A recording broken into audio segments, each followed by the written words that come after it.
విశాఖ దక్షిణ నియోజకవర్గంలో కీలక ప్రాంతాలైన జగదాంబ జంక్షన్, మహారాణిపేట, టంగిరిజు వీధి తదితర ప్రాంతాలను 22A నుంచి మినహాయించి ప్రజలకు న్యాయం చేయాలని ఎమ్మెల్యే వంశీకృష్ణ ప్రభుత్వానికి విజ్ఞప్తి చేశారు. 70 రూపాయలతో స్టార్ట్ అయినటువంటి ఈ పెన్షన్ పథకం ఇవాళ 4000కు చేరింది. అధ్యక్ష, వృద్ధులు ఎవరైతే ఉన్నారో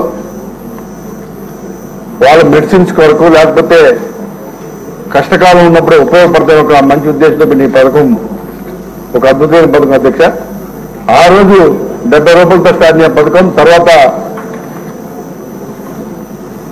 రాజశేఖర రెడ్డి గారు 200 చేస్తే మళ్ళీ చంద్రబాబు నాయుడు గారు 1000 రూపాయలు చేరింది. అధ్యక్ష, తర్వాత మళ్ళీ చంద్రబాబు నాయుడు గారే దాన్ని 2000 చేరింది. అధ్యక్ష, గత ప్రభుత్వం 250 అంటూ దానికి 3000 తీసుకెళ్తే ఒకేసారి ఇవాళ చంద్రబాబు నాయుడు గారు మళ్ళీ ముఖ్యమంత్రి అయిన వెంటనే వేరేసి అంతా కలిపి 7,000 రూపాయలు ఇవ్వడం అనేది చాలా అదృష్టంగా ఇవాళ ప్రజలందరూ కూడా భావిస్తున్నారు. అధ్యక్ష, ఇచ్చిన మాట ప్రకారం దాన్ని 4,000 ఒకేసారి చేస్తూ అలాగే వేరేసి కూడా కలిపి 7,000 ఇచ్చినందుకు ప్రత్యేకమైన ధన్యవాదాలు. అధ్యక్ష, అలాగే అధ్యక్ష ఇవాళ మీరు చూస్తూ ఉన్నారు ఆ ప్రభుత్వంలో చాలా మంది కూడా మీరు గ్రహిస్తే కొంతమందిని ఉద్దేశపూర్వకంగా తీయడంతో పాటు చాలా మంది ఉద్దేశపూర్వకంగా తీసే అధ్యక్ష పెన్షన్ నుంచి ఈ రోజు వాళ్ళందరూ కూడా చాలా తీవ్ర ఇబ్బందులు పడుతున్నారు. అధ్యక్ష, ముఖ్యంగా 1000 SFT ఉంటే చిన్న సిటీస్ లో అయితే 1000 SFT దాటితే ఆ పెన్షన్లోకి రావట్లేదు. అధ్యక్ష, ఇద్దరు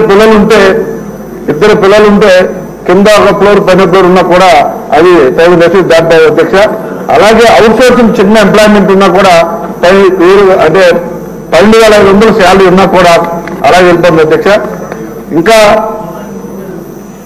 చెప్పాలంటే అధ్యక్ష సింపుల్ గా చెప్పాలంటే పెన్షన్ తీయడం రేవులు కూడా చెప్పకుండా తీసేసి చాలా ఉన్నాయి. అధ్యక్ష, అసలు రేవులు కూడా చెప్పడం చాలా ఉన్నాయి. అధ్యక్ష, ఇప్పుడు మంత్రి గారిని అడుగుతా ఉన్నా. అధ్యక్ష, ఆ విధంగా అన్యాయం జరిగినటువంటి వాళ్ళకి కొత్తగా పెన్షన్స్ మళ్ళీ మనం ఇస్తున్నామా లేదు కొత్త పెన్షన్స్ కూడా మళ్ళీ మనం ఎప్పుడు ఇవ్వబోతా ఉన్నాం? చాలా మంది పెన్షన్లు అడుగుతారు. అధ్యక్ష, కొత్త పెన్షన్స్ మనం ఇప్పుడు ఇవ్వబోతున్నాం, అన్యాయం జరిగిన వాళ్ళకి మనం ఏమన్నా న్యాయం చేసే విధంగా చర్యలు తీసుకుంటున్నామని మీ ద్వారా తెలియజేస్తున్నాం.